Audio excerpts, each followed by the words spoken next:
Part 2. You will hear an archaeologist, who is part of a community project to excavate an ancient village, talking to members of the public who are visiting the site.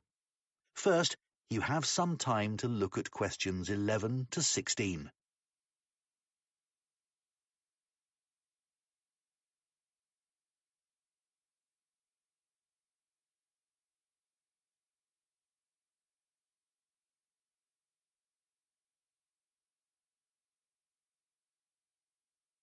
Now listen carefully and answer questions 11 to 16.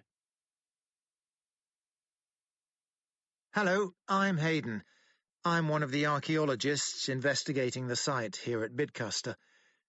This is the third summer for this community project, and most of the people digging here are volunteers. I'm a full-time archaeologist for the town council, but I was asked to join the project by NHA, a charity which sets up projects like this up and down the country.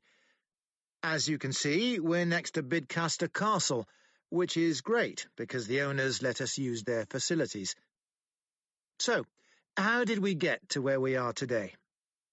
Many archaeology projects happen when an ancient object is found, and in our case, that object was a gold coin. Coins are often found by people using metal detectors to look for things buried in the ground, or coins are uncovered when wild animals like rabbits have been digging tunnels.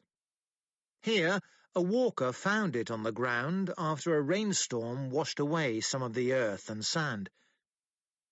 When the story of the gold coin hit the news, Peter Swift, an amateur historian, contacted me to say he believed there had been a village on this site, centuries before the castle was built. Just by chance, the team found some old maps and documents in our library, which showed 500-year-old drawings of ruined buildings on the grassy area between the outer stone walls of the castle and the river. We knew then we were onto something. Over the 3 summers the team has been here, we found the remains of several buildings, and more broken pots than you can count. Normally you'd expect to find brooches and other jewellery, but we're still waiting to uncover any such items. The people who once lived here were skilled at making tools from animal bones, as you'll see when you visit the exhibition. Besides the discovery of the village, we've also found evidence of human activity on the other side of the river. No other houses or huts so far, but we can see the borders of an ancient field system. At one point we found a long wall and thought it was an ancient palace, but it turned out to be a modern wall.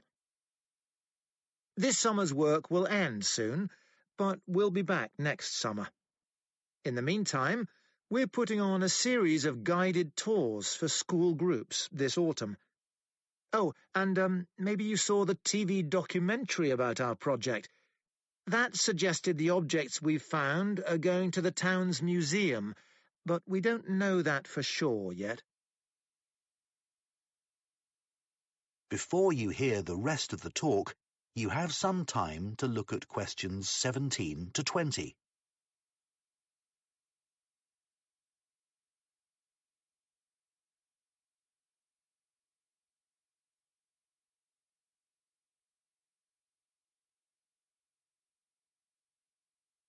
Now listen and answer questions 17 to 20.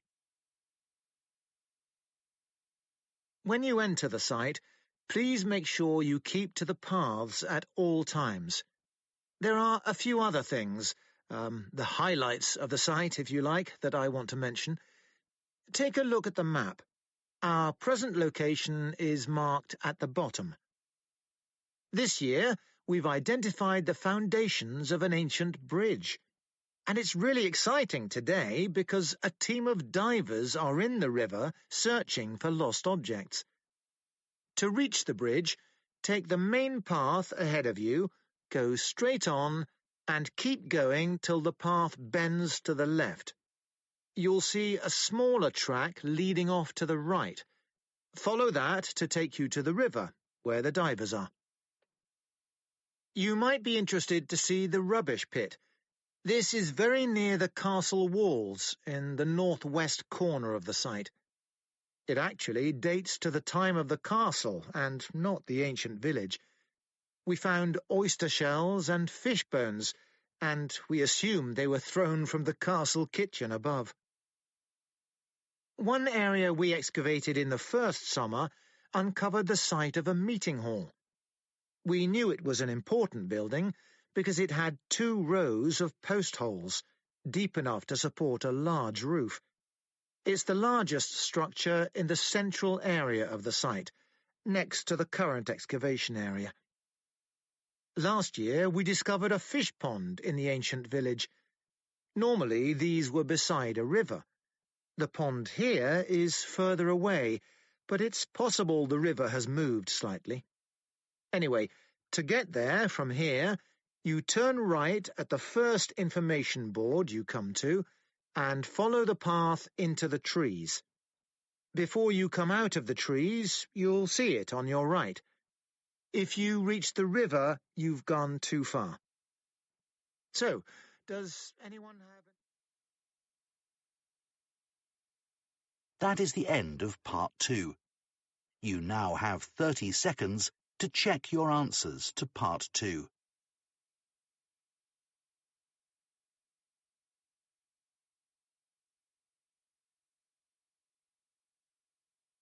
Part 2.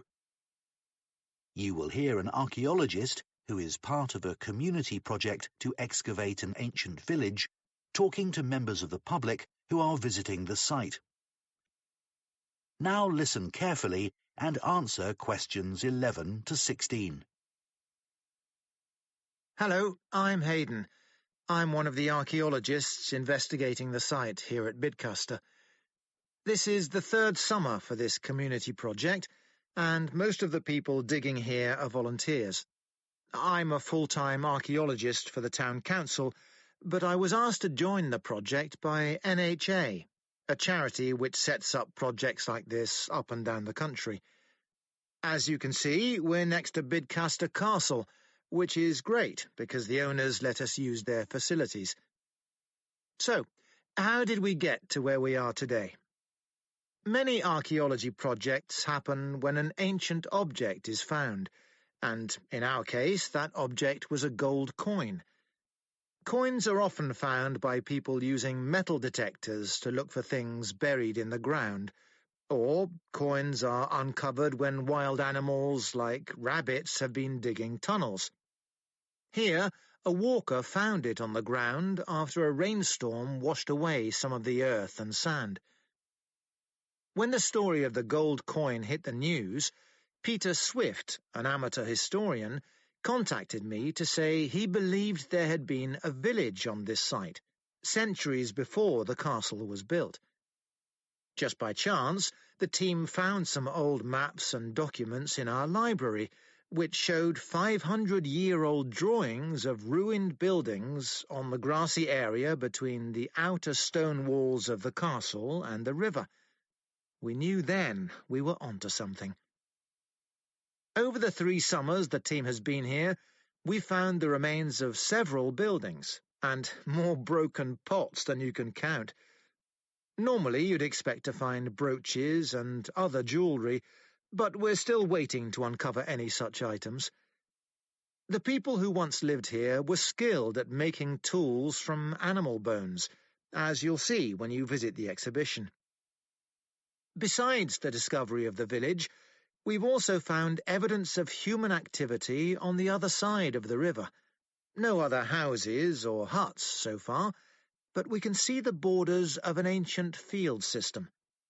At one point we found a long wall and thought it was an ancient palace, but it turned out to be a modern wall. This summer's work will end soon, but we'll be back next summer. In the meantime, we're putting on a series of guided tours for school groups this autumn. Oh, and maybe you saw the TV documentary about our project. That suggested the objects we've found are going to the town's museum, but we don't know that for sure yet. Now listen and answer questions 17 to 20. When you enter the site, please make sure you keep to the paths at all times. There are a few other things, the highlights of the site, if you like, that I want to mention. Take a look at the map. Our present location is marked at the bottom. This year, we've identified the foundations of an ancient bridge.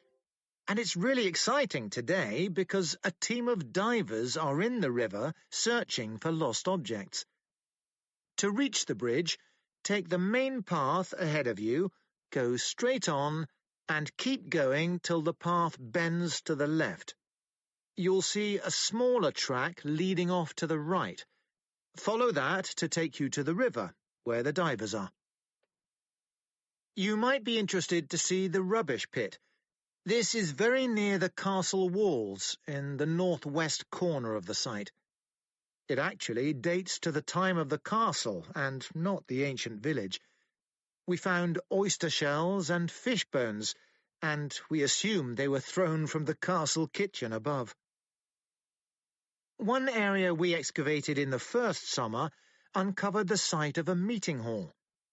We knew it was an important building because it had 2 rows of post holes, deep enough to support a large roof. It's the largest structure in the central area of the site, next to the current excavation area. Last year, we discovered a fish pond in the ancient village. Normally, these were beside a river. The pond here is further away, but it's possible the river has moved slightly.